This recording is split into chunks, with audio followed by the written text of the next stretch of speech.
Well, it looks like this stuff right here has just cost me my asphalt for 2022. What's wrong with you, bro? Why are you smiling? It's snowing outside. Frickin' jerk, always smiling.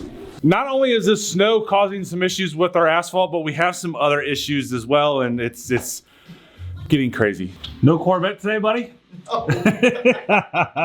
So I generally like to make decisions quick, and I like to get them done and over with so that way I can move on to more important things. Of course, you guys know in a previous video, I shared with you my $65,000 asphalt quote, and that was just a little itty bitty shocking. I truly was expecting asphalt to cost me anywhere from 30 grand to 35,000. As you can see, the snow is all gone now because I did not get a finished recording that day. But since that day, I've actually gotten 4 more quotes and 1 cement quote. Huge update to the lights. You guys know I'm really excited about the lights here.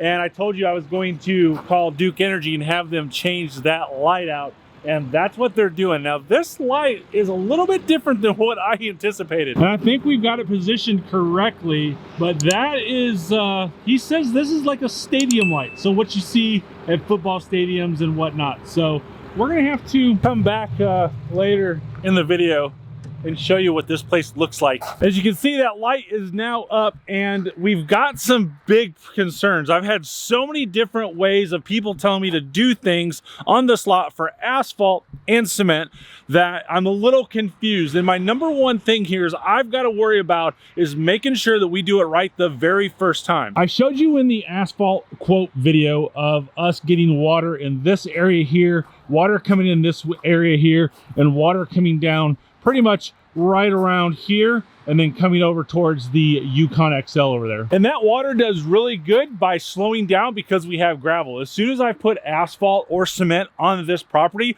that water is going to go much, much quicker. And it puts us more in risk of getting water inside of this building. And that's not what we want. Because when we got this place, the previous tenants did not sit there and do any work to keep water out of the building. They didn't have good doors on the building that were leaky, which you guys know we updated those doors. Because there was just water stains all over here, and I'll put those pictures on there now. But also the windows were leaking. As I mentioned, the doors were leaking. You literally could see daylight outside these doors. This window was leaking, and this window was leaking right here as well. And part of the lights didn't work. I literally rewired all of these, took the ballast out, put LEDs up there, and making it so much nicer in here. And we've painted the entire showroom in here as well. So in the original quote, I showed you this picture last time of how they wanted to put catch basins and a drain all in here. They wanted to put like a drain right in this area and then put multiple catch basins here and then have all the water go out there. That's a lot of effort, a lot of pipe to put into the ground, which is extremely expensive. I think this pipe is somewhere between $10 and $12 a foot.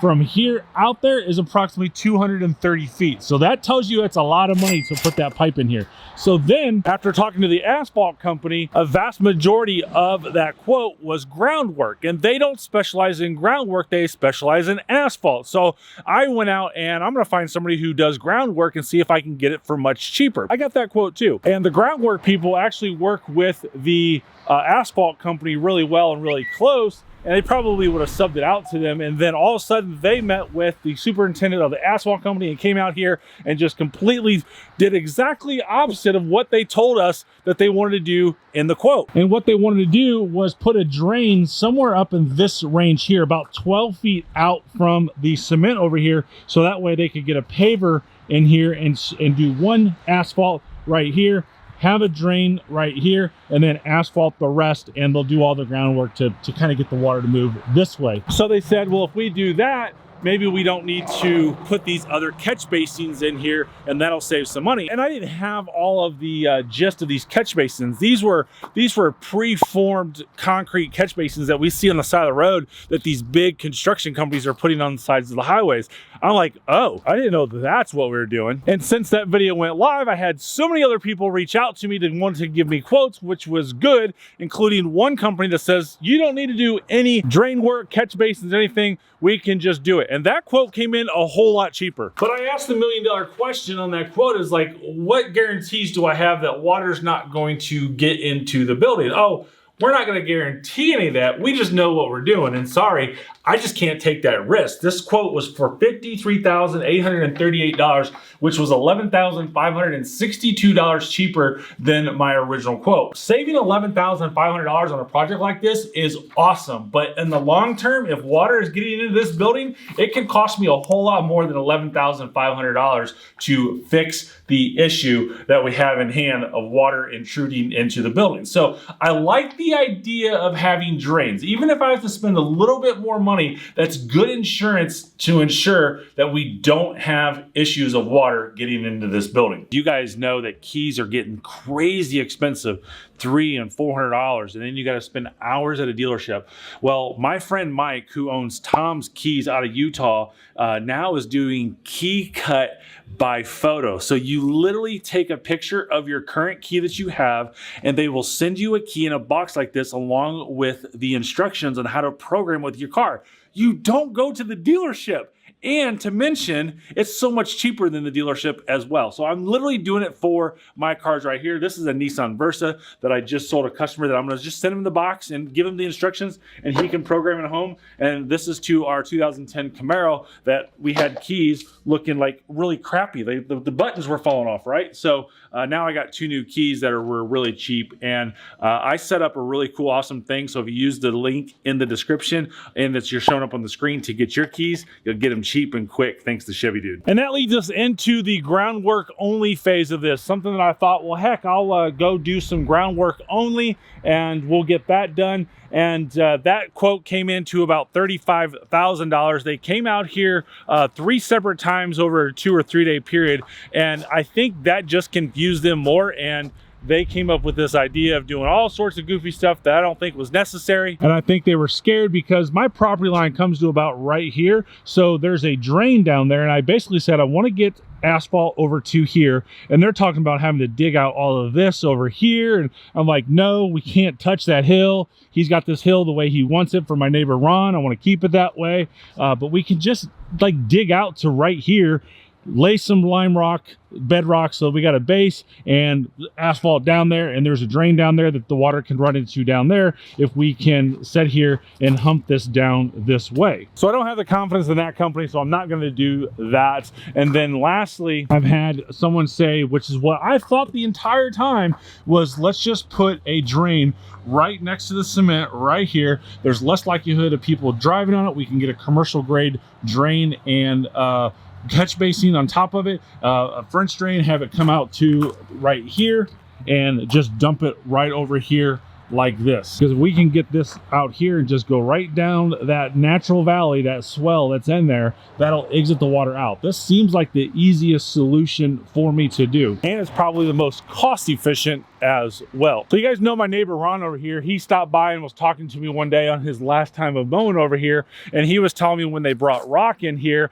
that the previous tenant of this building brought rock in here and took out all of the natural swells that was in this place for years. So they just screwed it all up. I guess it's just common with the last tenants of this building that they just screwed everything up because I'm fixing everything that they didn't want to fix and just was lazy enough not to fix, and they wonder why their businesses wasn't successful, you know. But so we got to get this out here, which is good news. But I think once we can get the water coming from down this way and going over that way into a drain, and from here going down and over that way, that we can minimize the drain and the work here and get things done. I just got to find a company that will do it for much cheaper than $35,000 or $32,000 or whatever it is. There is a lot of groundwork to be done. All of this gravel that I'm sitting on here does need to be brought up some because they do need to get some different rock in here for a lot that has lime on it, that we can probably bring some lime in, because all this stuff is basically like marbles underneath asphalt, and that's just not going to be wise or good. And then it leads us back here of all this rock back here. There's no base to this. So there's a lot of base up there that I think we're good on, but there's literally no base. I dug up back here one day and there's just no base back here. So that's all dirt right there. That's all mud. So they just dropped rock here and that was it. So I think we're gonna have to dig down back here so that way you can get asphalt. But with the new business announcement, I would really like to just like build on back here and make this building go straight back as well. So a lot of crazy projects that I'm going on, that I'm doing here. But the cement quote that we got was very, very interesting. The concrete person that dropped by was a fan, and I appreciate that, but I don't think the concrete is going to work out as well. So the parking lot concrete at 15,500 square feet of 4-inch thick, 3,500 PSI concrete with fiber and an E5 internal cure. We'll set all the elevations, the grade rock, the pour concrete, broom finish, saw cut, labor and material, $75,700. And really over the $65,000 original quote that we got going to $75,000, concrete sounds like a good idea, right? There's little to no upkeep on it. It's going to last forever. However, at 4 inches thick and 3,500 PSI, that's not good for a commercial property like this. So not that we have big semi trucks or anything like that coming onto the property to break stuff up. We do have rollbacks and stuff like that. We have trucks just sitting in one spot all the time, that I think having that low of PSI is just a bad thing. And then what if some moron would just drive on here with a big 80,000 pound semi truck full of cars, because it's happened before, and they bust the concrete up. I'm gonna have to go after them and cause more problems. And if we go thicker concrete, higher PSI, now that's just gonna raise that price up. We're probably looking at $125,000, $130,000. So concrete is completely out of it. But I really don't want to end this video on a negative note. So I'd like to report that we now officially have all the lights turned on and operating here at the car store. Check out how bright everything is here at the car store. Absolutely amazing. You can see the blue of my truck and the red of the Z06 and the green of the Mustang.